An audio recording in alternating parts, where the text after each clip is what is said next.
हाँ जी, नमस्कार बच्चों। सिद्धाम यूट्यूब चैनल में आपका हार्दिक स्वागत है, अभिनंदन है।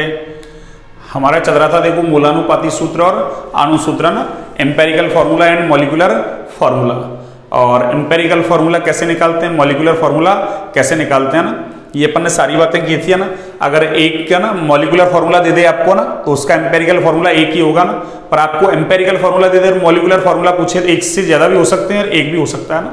ठीक है, तो देखिए आप, मैंने एक क्वेश्चन लिख दिया ना उसी मूलानुपाती सूत्र और अनुसूत्र के आधार पर ना।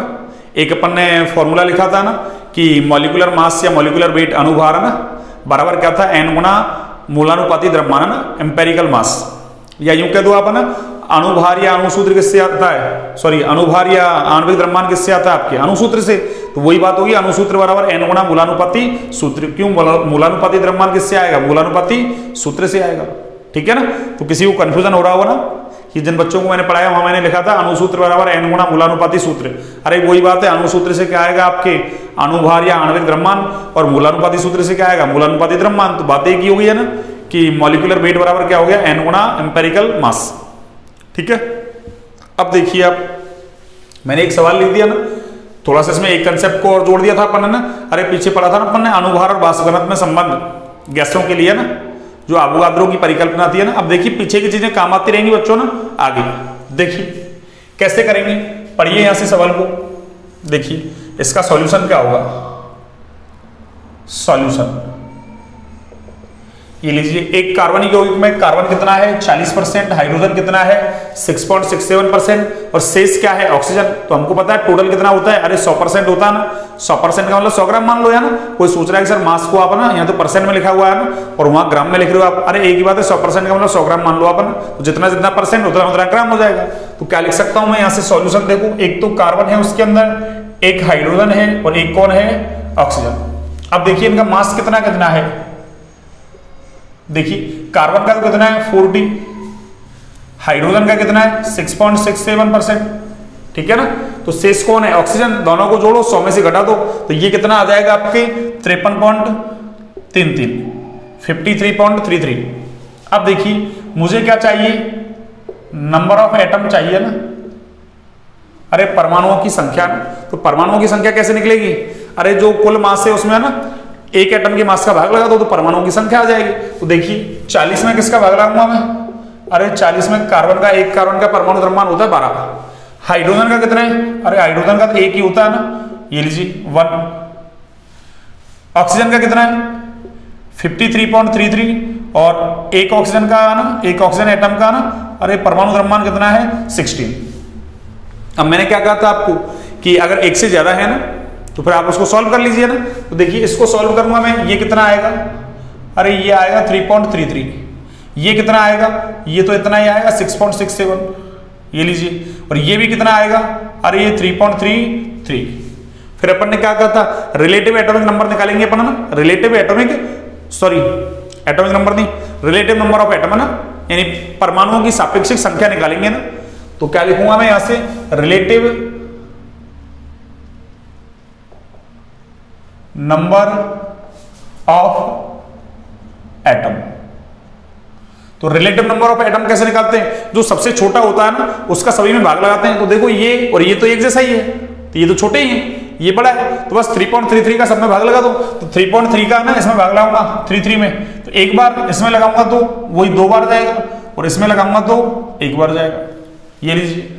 तो अब हमारे पास क्या आ गया, अरे एम्पेरिकल फॉर्मूला क्या आ गया, देखना एम्पेरिकल फॉर्मूला कार्बन। अब रिलेटिव, अरे ये जो रिलेटिव नंबर ऑफ एटम आया ना, इससे क्या कर दो, अरे ये जो एलिमेंट्स से तत्व हैं इनको गुणा कर दो। तो बस क्या हो जाएगा, कार्बन 1 से गुणा होगा, हाइड्रोजन कितने से होगा 2 से, और ऑक्सीजन कितने से होगा 1 से। तो इसका मूलानुपाती सूत्र क्या आ गया, अरे CH2O आ गया। अब हमको n का पता चल जाए, क्यों, हमको पता है ना, अरे मॉलिक्यूलर फॉर्मूला बराबर क्या हो जाएगा, अरे n क्या हो जाएगा बच्चों, मॉलिक्यूलर फॉर्मूला बराबर क्या होगा, अरे n into empirical formula EF, ये लीजिए। अब इसको कैसे करूं मैं, इसको ऐसे करूंगा, देखिए कैसे। हमको पता है ना क्या कि मॉलिक्यूलर वेट बराबर क्या था अपना, अरे n गुणा एम्पेरिकल मास, ऐसे था। एम्पेरिकल मास ही था ना, शॉर्ट में लिख दिया मैंने एम्पेरिकल मास, या चलो भूल जाओ कहीं ना, कल को मैं पूरा लिख देता हूं। ये लो n गुना एम्पेरिकल मास, ये लो। अब मॉलिक्यूलर वेट नहीं है हमारे पास है ना, अरे मॉलिक्यूलर वेट नहीं है, लेकिन हमको क्या दे रखा है उसके लिए इंफॉर्मेशन, अरे हमको ये दे रखा है कि उसका वाष्प घनत्व कितना है, 30 है। तो हमको पता है ना कि मॉलिक्यूलर वेट की जगह मैं क्या लिख सकता हूं, अरे वेपर डेंसिटी इंटू 2 लिख सकता हूं क्या, अरे वाष्प घनत्व बराबर अनुभार बटे 2, तो अनुभार बराबर क्या होगा, वाष्प घनत्व गुना 2 बराबर n इंटू एम्पेरिकल मास। यहां से कैलकुलेट कर लो, देखो यहां से, अरे इससे कर लो, देखो कार्बन का 12, एक हाइड्रोजन का 1, तो 2 का 2, तो 12 और 2 14, और एक ऑक्सीजन का कितना है 16, तो क्या हो जाएगा ये, चलो मैं यहां ना ऐड कर लेता हूं, ये 12 प्लस 2 इंटू 1 प्लस 1 इंटू 16, ये लीजिए, इसको ही मैं लिख दूं 1 इंटू 12, ये लो, सब कुछ है ना, आपको मैंने सब कुछ बता दिया, ये लो 1 इंटू 12, ये लीजिए। तो क्या होगा, वाष्प घनत्व कितना अपना 30 इंटू 2 बराबर क्या होगा, देखना n इंटू, और ये कितना हो जाएगा 30, तो देखिए 30 से तो 30 कट जाएगा, तो n का मान कितना आ गया, अरे n बराबर 2 आ गया, बस ये आ गया तो हमारा काम हो गया ना।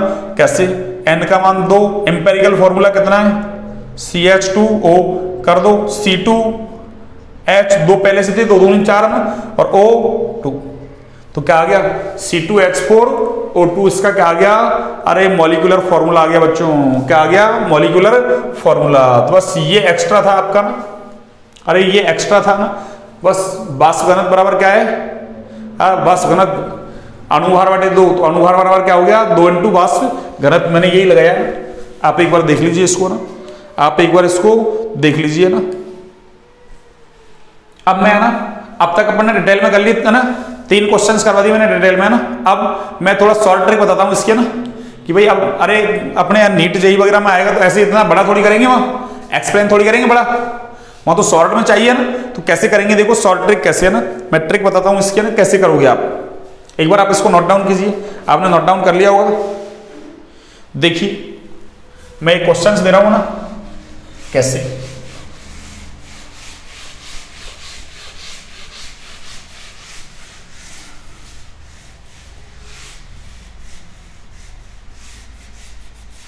भाई अपने तो वहां ऑब्जेक्टिव पेपर आएगा ना, ऐसा डिस्क्रिप्टिव पेपर थोड़ी आएगा, ठीक है ना।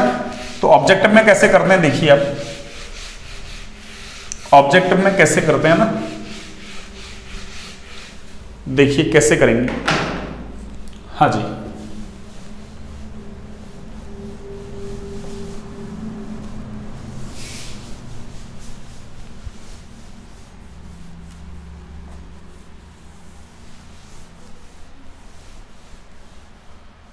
हाँ जी बच्चों,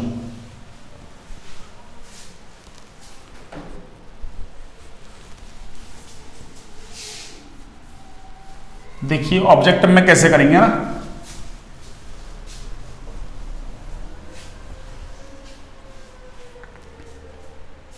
देखिए मैं एक क्वेश्चंस लिखता हूं ना,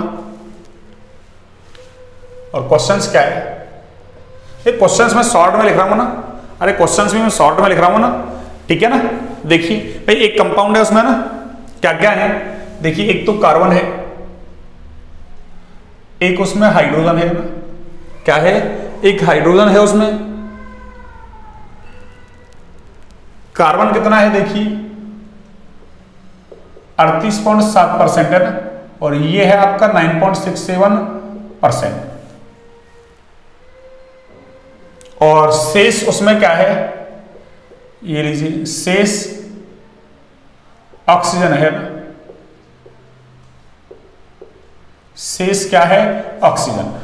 तो हमको क्या पूछ रहा है ये, इसका आप एम्पेरिकल फॉर्मूला, ये चलो इधर लिखता हूं नीचे ना,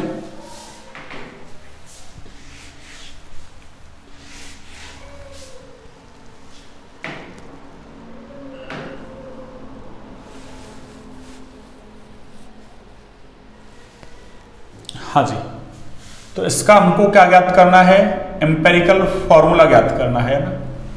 क्या कहा मैंने, एक कार्बनिक यौगिक है उसमें कार्बन कितना है ना 38.7%, हाइड्रोजन कितना है 9.67%, शेष क्या है उसमें ऑक्सीजन, है ना। और उसका हमको एम्पेरिकल फॉर्मूला पूछ रहा है ना। और देखो इसने ऑप्शन, अरे वहां नीट जेईई वगैरह में तो अपन को क्या ऑप्शन दिए जाएंगे ना, ऑब्जेक्टिव पेपर आएगा अपने ना, डेस्क्रिप्टिव थोड़ी आएगा। डेस्क्रिप्टिव तो अपने है ना 11th क्लास में आ सकता है बस, है ना, बाकी है ना डेस्क्रिप्टिव नहीं आएगा, वहां तो ऑब्जेक्टिव आएगा। आपको है ना ऑब्जेक्ट देख के सॉल्व करना है, ऑब्जेक्टिव है ना।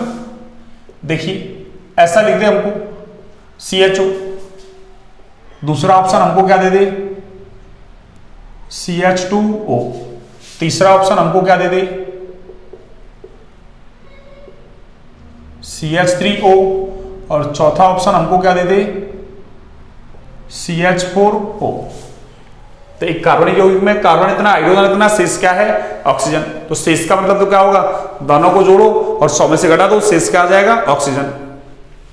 अब बड़ा प्रोसीजर तो वो है ही है ना, कौन कौन से एलिमेंट्स हैं, फिर कितना कितना मास है, बस एक एटम के मास का भाग लगा दो, उससे नंबर ऑफ एटम आ जाएगा, है ना। अब नंबर ऑफ एटम में ना जो सबसे छोटा आएगा ना उसका सभी में भाग लगा दो, उससे रिलेटिव नंबर ऑफ एटम आ जाएगा। बस रिलेटिव नंबर ऑफ एटम को है ना एलिमेंट्स जो है तत्व हैं उनसे क्या कर दो आप गुणा कर दो ना। थोड़ा बहुत देखो इंग्लिश आनी चाहिए ना, अरे इंग्लिश एक इंटरनेशनल लैंग्वेज है भैया ना। हाँ तो जीवन यापन के लिए ना अपन को इंग्लिश आनी चाहिए ना, क्यों इंटरनेशनल लैंग्वेज है ना। और जितनी भी स्टैंडर्ड बुक्स वगैरह होती हैं वो इंग्लिश मीडियम में होती है ना, तो धीरे धीरे आप समझ जाओगे ना, ठीक है। अभी से घबराना मत करे, सब तो इंग्लिश बोलते हैं ना। हाँ अरे मैं भी हिंदी मीडियम का ही हूँ ना, लेकिन मैंने भी धीरे धीरे सीखा है ना इंग्लिश को ना, ठीक है ना। सभी की यही कहानी है ना। अरे अपने इंडिया में तो पहले इंग्लिश मीडियम था ही कहाँ ना, वैसे प्योर इंग्लिश मीडियम तो आपके केरला वगैरह है ना, हाँ आंध्रा वगैरह है, उधर चलती है ना। अपने यहाँ तो ना अरे प्योर इंग्लिश था ना, चलती कहाँ है, यहाँ तो आधी हिंदी आधी इंग्लिश है ना। यहाँ के जो इंग्लिश मीडियम स्कूल से हैं ना उनमें बच्चों को आप अरे प्योर इंग्लिश मीडियम में इंग्लिश टू इंग्लिश पढ़ाओगे ना, हाँ तो बच्चे है ना समझ ही नहीं पाएंगे। उनको भी ऐसे है ना आधा हिंदी आधा इंग्लिश में समझाया जाता है आपकी तरह, है ना। हाँ लिखवा इंग्लिश में देते हैं फिर, है ना, ठीक है। तो आप भी नहीं घबराए ना। देखिए अब ऑप्शन से कैसे चेक करेंगे ना, अरे ऑप्शन से कैसे चेक करेंगे ना, देखिए यहां से, अरे एक तरीके से देखा जाए तो देखो यहां से, अरे ये जो कार्बन है ना, कार्बन ये हाइड्रोजन का कितना गुना है, अरे कार्बन है ये हाइड्रोजन का कितना गुना है। एक तरीके से देखें तो देखो, अरे 9 चौक 36 है ना, अरे 9 का पाला बोले 9 चौक 36 है ना, कितना है 9 चौक 36 है ना। और इसको 10 वाने 10 चौक 40, वो 38.7 हो रहा है, 40 के आसपास हो रहा है। इसका मतलब कार्बन है वो हाइड्रोजन का कितना है 4 गुना है ना। अरे कार्बन हाइड्रोजन का कितना गुना है 4 गुना। तो देख लीजिए आप यहाँ भी है ना कि कार्बन अगर हाइड्रोजन का 4 गुना जिसमें है वो ऑप्शन सॉल्व हो जाएगा आपका ना। अगर मान लो हाइड्रोजन से नहीं बैठ रहा तो फिर ऑक्सीजन देख लेंगे अपन, दो ऑप्शन एक जैसे आगे। तो देखिए कैसे, देखिए कार्बन कितना है 12, हाइड्रोजन का कितना होता है 1, अरे एटॉमिक मास। यहाँ देखिए कार्बन का कितना है 12 और यहाँ हाइड्रोजन का कितना है 2। यहाँ देखिए आप कार्बन का 12 हाइड्रोजन का कितना है 3 और यहाँ इसका 12 और इसका 4 है। क्या कहा मैंने, अरे 9 चौक 36 4 गुना है ना। देखना इसको देखना, अरे ये तो 1 ये 12, क्या ये है क्या, अरे ये तो 12 गुना हो गया, इसका मतलब ये ऑप्शन नहीं होगा ना। वो देखिए 2 छीक का 12, अरे 2 छीक का 12 होता ना तो ये 6 गुना है, क्या 4 गुना है क्या, नहीं है। यहाँ देखना क्या ये 4 गुना है क्या, अरे 3 चौक 12, तो यहाँ भी तो 4 गुना है, इसका मतलब हमारा ये ऑप्शन हो जाएगा ना। उसको भी चेक करो तो कर लो, अरे 4 3 12, ये तो 3 गुना है, तो इसका मतलब ये भी नहीं होगा ना। तो ऑब्जेक्टिव सवाल ऐसे सॉल्व करते हैं ना, अरे ऑब्जेक्टिव ऐसे करते हैं ना। अब समझ में आ गया होगा आपको ना कौन सा ऑप्शन हो जाएगा ये। तो बस आप देख लीजिए ना वह हाइड्रोजन के सेंस में कार्बन कितना गुना है, बस तो यहाँ भी वही देख लीजिए आप, आंसर आ जाएगा आपका ना। एक क्वेश्चन और लिखता हूं मैं ना, एक क्वेश्चन और लिखता हूं मैं आपको ना। देखिए वही क्वेश्चन कि एक कार्बनिक यौगिक जिसमें कार्बन है, हाइड्रोजन है और एक कौन है नाइट्रोजन। अब की बार ऑक्सीजन नहीं लिया ना, कार्बन हाइड्रोजन और नाइट्रोजन। और देखिए ये किस अनुपात में है, 9:1:3.5 इस अनुपात में है भैया ना। और हमसे पूछ कर रहा है वही एम्पेरिकल फॉर्मूला पूछ रहा है ना, अरे मूलानुपाती सूत्र पूछ रहा है, ये लीजिए। और ऑप्शन अपन को दे दे ऐसे है ना, अरे ऑप्शन अपन को ऐसा दे दे C3H6N, बी ये C और ये आपका D, ठीक है ना। C3H6N, एक लिख दे अपन को C3H4N2 और एक लिख दे अपन को C3H4N, C3H4N और एक लिख दे अपन को C4H6N। ठीक है, वही उसके जैसा ही सवाल है। यहां परसेंटेज में दे दिया, अरे यहां अनुपात में दे दिया, क्या फर्क पड़ रहा है? अनुपात में वही है ना, अरे 100 मान लो, ये 9 गुना है, ये 1, ये 3.5 है ना, टोटल 9 और 1 10 और 3 13.5 का मतलब 100 ग्राम हो जाएगा। तो 1 का मतलब कितना ग्राम है? इसको 9 से गुना कर दो, इसको 1 से, इसको 3.5 से कर दो, बस इनका ग्राम ग्राम आ जाएगा। से ना ग्राम में निकालना चाहो तो अनुपात से कर लो या परसेंटेज से कर लो, कोई दिक्कत नहीं है ना। अब देखिए हमको तो क्या मानना है, हमको तो ये सवाल सॉल्व करना है ना। देखिए कैसे, हाँ जी कैसे सॉल्व करेंगे, देखिए एक बार आप देखिए। सबसे पहले देखिए आप, देखिए यहां से यदि देखें अपन ना, तो देखिए अरे हाइड्रोजन और कार्बन में देखें अपन ना, तो देखिए हाइड्रोजन तो 1 है, कार्बन कितना है? 9। इसका मतलब कार्बन हाइड्रोजन का कितना गुना है? 9 गुना। तो पहले तो ये देखो आप ना, कार्बन हाइड्रोजन का कितना गुना है? 9। तो देखिए एक कार्बन का कितना होता है? 12। तो 3 का कितना होगा? 36। एक हाइड्रोजन का 1 तो 6 का 6। यहां देखिए वही 12 3 36 और ये कितना हो गया? 4 हाइड्रोजन है तो 4। यहां 12 3 36 और 4 हाइड्रोजन है तो 4। और यहां कितना है? 48 और ये कितने हाइड्रोजन है? 6। क्यों? हाइड्रोजन का तो 1 है ना। अब देखिए आप, अरे ये 36 ये 6, तो क्या 9 गुना है क्या? अरे 9 गुना चाहिए, 1 का 9 गुना, तो ये तो 6 गुना हो रहा है। इसका मतलब ये नहीं होगा, होगा क्या? यहां देखना हाइड्रोजन कितना 4 और ये कार्बन कितना 36, तो 4 नाम 36, इसका मतलब वो हो सकता है ना। अभी देखते हैं, यहां देखिए 4 नाम 36, तो इसका मतलब ये भी हो सकता है।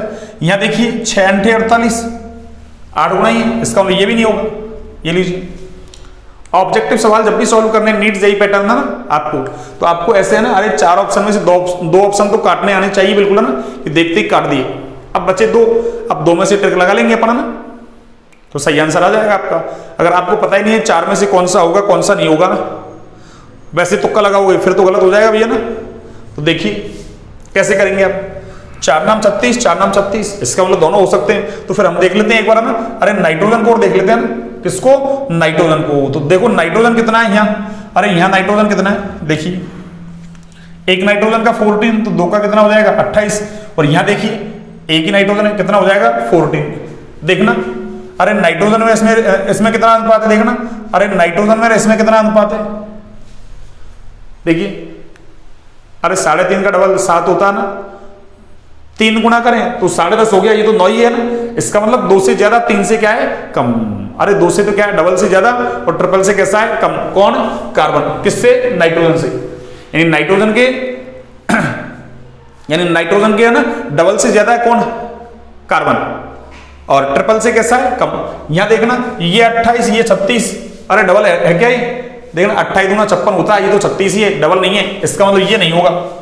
यहां देखना 14 दूना 28, अरे ये 36 है, इसका मतलब 14 दूना 28 और 14 3 42, इसका मतलब 3 गुने से कम है और 2 गुने से क्या है? ज्यादा। इसका मतलब कौन सा ऑप्शन हो जाएगा आपका? ये। इस तरीके से आप ऑब्जेक्टिव सवाल सॉल्व कर सकते हैं ना, अणुसूत्र के मूलानुपाती सूत्र की, इस तरीके से ना। तो मैंने आपको ना 2 क्वेश्चन ये करवा दिए, 3 क्वेश्चन वो करवा दिए, 5 क्वेश्चन करवा दिए आपको ना। अब बाकी 5 क्वेश्चन आप कर लें, 10 क्वेश्चन हो जाएंगे ना। ठीक है, कोई दिक्कत किसी को भी? तो ये अपना मूलानुपाती सूत्र, अणुसूत्र खत्म हो गया ना। अभी तक अपन ने कई सारे टॉपिक पढ़ लिया ना। सबसे पहले अणु परमाणु पढ़ा था अपन ने ना, फिर उसके बाद अपन ने थोड़ा सा उसको आगे बढ़ाया था ना, आणविक द्रव्यमान वगैरह पढ़े थे ना, परमाणु द्रव्यमान वगैरह पढ़े थे ना।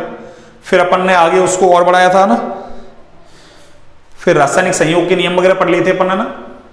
और एक अपन ने ना औसत परमाणु द्रव्यमान भी पढ़ा था, एवरेज वाला ना, उसके आधार पर अपन ने खूब सवाल किए थे ना। एक द्रव्यमान प्रतिशत पढ़ा था, उसके आधार पर अपन ने खूब सवाल सॉल्व किए थे ना। उसके बाद रासायनिक संयोग के नियम और फिर अवोगाद्रो परिकल्पना वगैरह सबको पढ़ गया अपन ने, मूलानुपाती सूत्र और अणुसूत्र को पढ़ लिया ना। अब अपन एंट्री करते हैं सबसे इंपॉर्टेंट टॉपिक है ना। अरे इस चैप्टर का सबसे इंपॉर्टेंट टॉपिक कौन सा है? मोल। कौन सा है बच्चों? मोल। तो आज हम मोल को स्टार्ट करते हैं ना। देखिए कैसे, एक बार आप इसको नोट डाउन कर लीजिए ना, फिर अपन मोल को स्टार्ट करते हैं ना।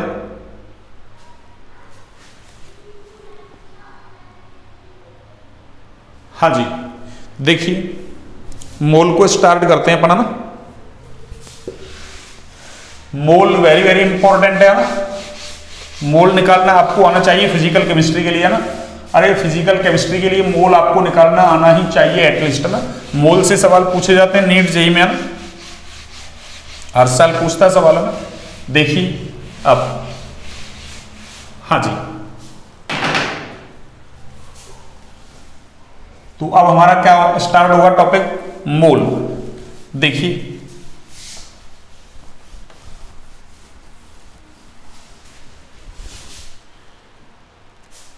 आज हमारा टॉपिक है मोल। ये लीजिए मोल।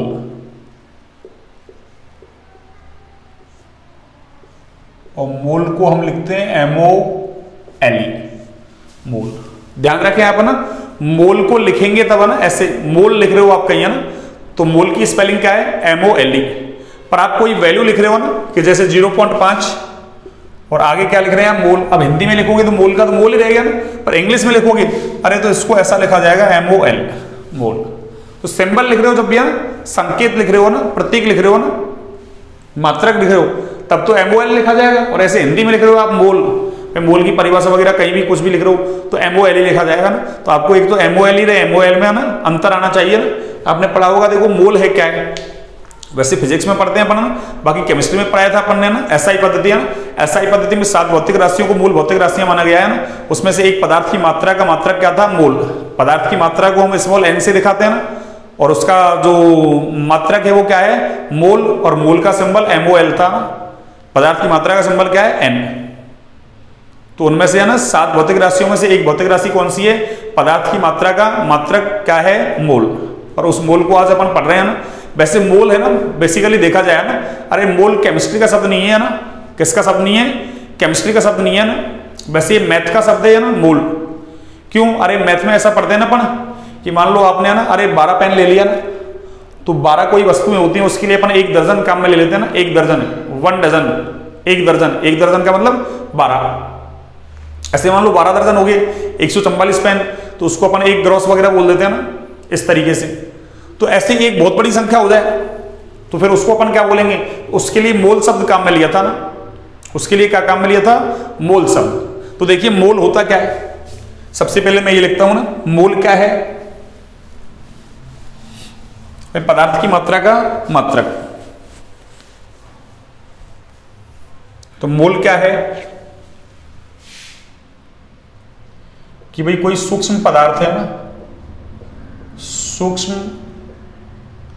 पदार्थ की मात्रा का मात्रक। मात्रक बोल दो, इकाई बोल दो ना। तो मोल क्या है, सूक्ष्म पदार्थ की मात्रा की इकाई है भैया ना। मोल क्या है कि कोई सूक्ष्म पदार्थ है ना। अरे सूक्ष्म पदार्थ का मतलब जैसे अणु, परमाणु, आयंस वगैरह होते हैं ना, माइक्रोस्कोपिक होते हैं भैया ना। अरे माइक्रोस्कोपी से देखते हो आप ना, सूक्ष्मदर्शी से देखते हो ना, नग नाकों से नहीं देख सकते ना। तो सूक्ष्म पदार्थ का मतलब हो गया माइक्रोस्कोपिक। माइक्रोस्कोपिक यानी नग नाकों से नहीं दिखी, माइक्रोस्कोप से देखें ना। तो सूक्ष्म पदार्थ की मात्रा की इकाई, ठीक है ना। अब देखो मोल को परिभाषित कैसे करते हैं अपना, भाई मोल को परिभाषित कैसे करते हैं, मोल को डिफाइन कैसे करते हैं ना। तो मोल को डिफाइन करने के लिए कार्बन 12 समस्थानिक काम में लिया जाता है भैया ना। कौन सा समस्थानिक, कार्बन 12 समस्थानिक। देखो कार्बन के 3 समस्थानिक होते हैं ना, एक 6C12 यानी जिसकी द्रव्यमान संख्या 12 हो, एक 6C13 और एक कौन सा है 6C14। परमाणु क्रमांक समान, द्रव्यमान संख्या अलग अलग। अरे वो समस्थानिक कहलाते हैं ना। क्या कहलाते हैं, समस्थानिक। तो कार्बन का कौन सा समस्थानिक काम में ले रखा है, जिसकी द्रव्यमान संख्या कितनी है 12। तो मैंने यही लिखा है ना। तो मोल को कैसे डिफाइन किया जाता है कि कार्बन 12 समस्थानिक है ना। कौन सा समस्थानिक, कार्बन 12 समस्थानिक के रेस्पेक्ट में ना मोल को परिभाषित करते हैं ना। तो कार्बन 12 समस्थानिक के 12 ग्राम में, कितने ग्राम में, 12 ग्राम में जितने कार्बन परमाणु होते हैं। क्या कहा मैंने, कार्बन 12 समस्थानिक के 12 ग्राम में जितने कार्बन परमाणु होते हैं ना, वो ही क्या है, 1 मोल। तो क्या कहेंगे कि 1 मोल पदार्थ की वो मात्रा है ना। या यूं कह दो कार्बन 12 के 12 ग्राम में जितने कार्बन परमाणु होते हैं ना, उतने ही यदि किसी पदार्थ के अंदर क्या हो, अरे अणु, परमाणु या आयन हो ना, कण हो, तो उसको अपन क्या कहेंगे, 1 मोल। क्या कहा मैंने, कार्बन 12 समस्थानिक लिया, उसका 12 ग्राम लिया, उसमें कार्बन परमाणु कैलकुलेट कर लिया ना।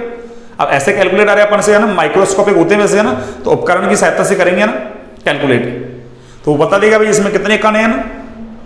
अब इतने ही कण किसी है ना अननोन पदार्थ के अंदर है, कण का मतलब अणु हो सकते हैं, परमाणु हो सकते हैं, आयन हो सकते हैं ना, तो वो पदार्थ की मात्रा क्या कहलाएगी, 1 मोल। तो क्या कहेंगे कि 1 मोल वो संख्या होती है ना,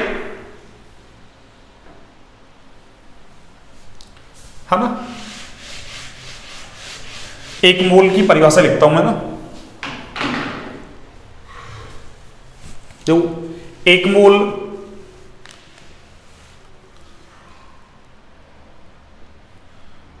वन मोल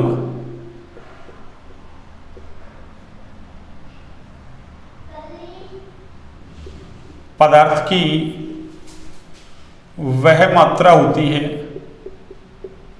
वह मात्रा होती है ना, 1 मोल पदार्थ की वह मात्रा होती है जिसमें कणों की संख्या, किसकी संख्या बच्चों, कणों की संख्या, नंबर ऑफ पार्टिकल्स, कणों की संख्या कार्बन 12 के 12 ग्राम में कार्बन परमाणुओं की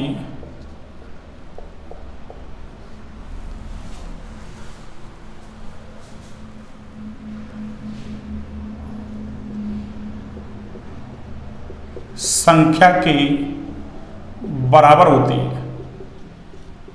यानी कार्बन 12 समस्थानिक के 12 ग्राम में जितने कार्बन परमाणु होते हैं उतने ही अगर ना किसी किसी पदार्थ में अणु परमाणु या आयन होते हैं ना, कण होते हैं, तो पदार्थ की वो मात्रा क्या कहलाएगी, 1 मोल। तो कण का मतलब क्या है, देखिए कण का मतलब अणु हो सकते हैं, परमाणु हो सकते हैं, या ये आयन हो सकते हैं। और यही क्या, अरे कुछ भी ले ले, आपको ना कुछ भी दे दे, पेन दे दे, पुस्तक दे दे, है ना, अरे लड़के दे दे, लड़कियां दे दे, कुछ भी दे दे, है ना, टॉफी दे दे, कुछ भी दे, आपको बुक्स वगैरह दे, कुछ भी दे, है ना, तो 1 मोल है ना, 1 मोल का मतलब क्या हो गया, कार्बन 12 के 12 ग्राम में कार्बन परमाणु की संख्या। तो कार्बन 12 के 12 ग्राम में कार्बन परमाणु की संख्या होती है ना, वो होती है एक संख्या में 6.022 गुणा 10 की पावर 23, जिसको क्या कहते हैं, आवोगाद्रो संख्या। देखिए यानी 1 मोल बराबर क्या लिख सकता हूं मैं यहां से, 1 मोल बराबर क्या हुआ, कार्बन 12 के 12 ग्राम में, कार्बन 12 के 12 ग्राम में कार्बन परमाणुओं की संख्या, कार्बन परमाणुओं की संख्या। क्या कह रहा हूं मैं कि कार्बन 12 का 12 ग्राम लिया, उसमें जितने कार्बन परमाणु होते हैं ना, अगर उतने ही है ना कण किसी पदार्थ के अंदर होते हैं ना, कण का मतलब अणु परमाणु या आयन, तो पदार्थ की वो मात्रा क्या कहलाएगी, 1 मोल। तो 1 मोल का मतलब क्या हो गया कि कार्बन 12 के 12 ग्राम में कार्बन परमाणु की संख्या, और कार्बन 12 के 12 ग्राम में कार्बन परमाणुओं की जो संख्या होती है ना, अरे वो होती है आपके 6.022 गुणा 10 की पावर 23। कितनी होती है, अरे कार्बन 12 के 12 ग्राम में कितने कार्बन परमाणु होते हैं, 6.022 गुणा 10 की पावर 23। कई जगह आपको ये भी लिखा मिल सकता है ना, 6.023 है ना, इंटू 10 की पावर 23। अरे आप ये वैल्यू काम में ले लो या ये वैल्यू काम में ले लो, कोई दिक्कत नहीं है ना, एनसीईआरटी में ये लिखी हुई है ना, अरे एनसीईआरटी में ये लिखी हुई है ना, आप वो ले लोगे तो भी कोई फर्क नहीं पड़ रहा ना, ठीक है। तो मैंने क्या कहा है, कार्बन 12 के 12 ग्राम में कार्बन परमाणुओं की संख्या कितनी है, इतनी 6.022 गुणा 10 की पावर 23, और इसको हम एक नाम देते हैं ना, इस संख्या को एक नाम देते हैं आवोगाद्रो संख्या। कौन सी संख्या बच्चों, आवोगाद्रो संख्या। और इस आवोगाद्रो संख्या को हम Na से रिप्रेजेंट करते हैं ना, n का मतलब नंबर, a का मतलब आवोगाद्रो। अरे ऐसे लिखा मैंने Na, ऐसे नहीं लिखा ना, Na बराबर में नहीं लिखा मैंने ना, नीचे की तरफ लिखा है उसको ना सबस्क्रिप्ट में, नीचे की तरफ लिखते हैं उसको सबस्क्रिप्ट बोलते हैं ना, ऊपर की तरफ लिखते हैं उसको सुपरस्क्रिप्ट है ना।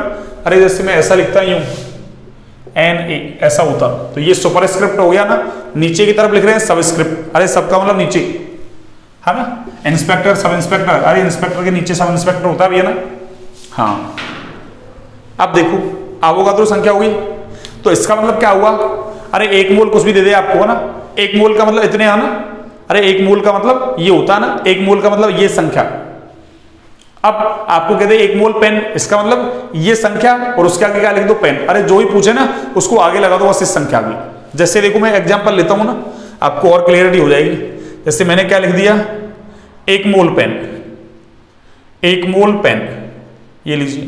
तो 1 मोल का मतलब तो ये संख्या होती है ना। अब आगे क्या लिखा है उसने, पेन, तो आप भी क्या लिख दो, पेन। तो इसका मतलब मैं क्या लिख सकता हूं, यहां से 6.022 गुणा 10 की पावर 23 और आगे क्या हो जाएगा आपके, पेन। अब हमारे केमिस्ट्री में क्या होगा, अरे अणु, परमाणु, आयन, इलेक्ट्रॉन, प्रोटॉन, न्यूट्रॉन वगैरह ऐसे होते हैं ना। तो मैं अगर ऐसा लिख दूं, देखो कि 1 मोल आपको इलेक्ट्रॉन दे दिए, तो क्या कहोगे, 1 मोल का मतलब ये संख्या, ये लो, और आगे इलेक्ट्रॉन है तो मैंने भी क्या लिख दिया, इलेक्ट्रॉन। अगर प्रोटॉन होता तो मैं भी प्रोटॉन लिख देता। ऐसे देखो, अरे 1 मोल,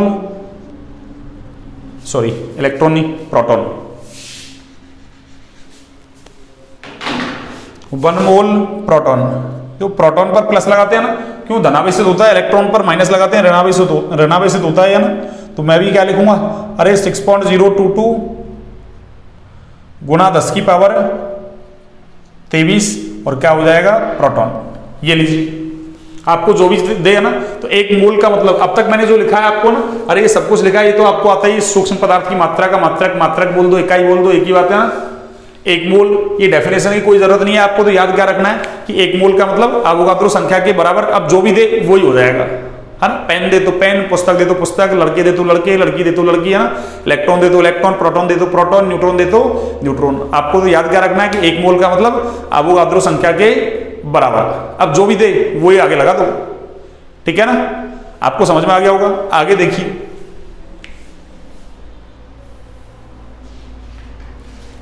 एक बार आप इसको नोट डाउन कीजिए ना, आप एक बार इसको नोट डाउन कीजिए।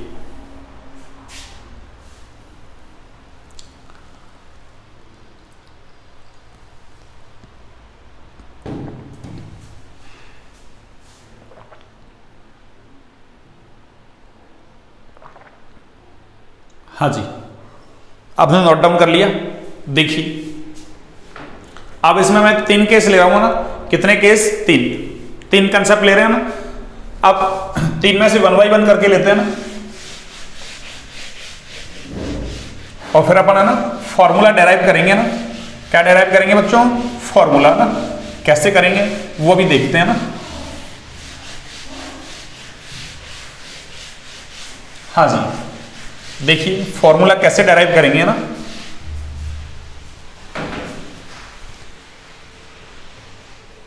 हाँ जी,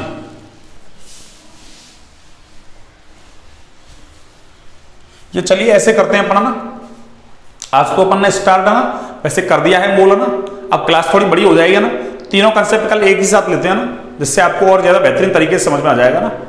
ठीक है बच्चों, आज के लिए इतना ही काफी है ना, क्यों मैंने मूलानुपाती सूत्र के सवाल वगैरह ट्रिक वगैरह आपको बता दिया है। मूल अपन ने स्टार्ट कर ही दिया ना, और पहले अपन है ना क्वेश्चंस करेंगे, कुछ 3 कंसेप्ट बताएंगे ना, फिर फॉर्मूला डराइव कर लेंगे ना। फिर आप फॉर्मूले से भी कर सकते हैं क्वेश्चंस, है ना, कोई दिक्कत नहीं है। ठीक है ना, आज की क्लास को यहीं तक रखते हैं ना। और अगर क्लास अच्छी लगे तो आगे लाइक सब्सक्राइब शेयर करें, है ना।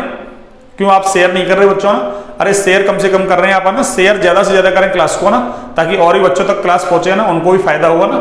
ठीक है, ताकि मैं भी इतनी मेहनत करूँ और लगातार ना आपको, मैंने 7 लेक्चर डाल दिए, आज 8वां लेक्चर है ना, कंटिन्यू क्लास आएगी आपको ना, बिल्कुल। ठीक है, ओके, गुड नाइट, शुभ रात्रि सभी को, और कल मिलते हैं फिर, है ना। हाँ जी।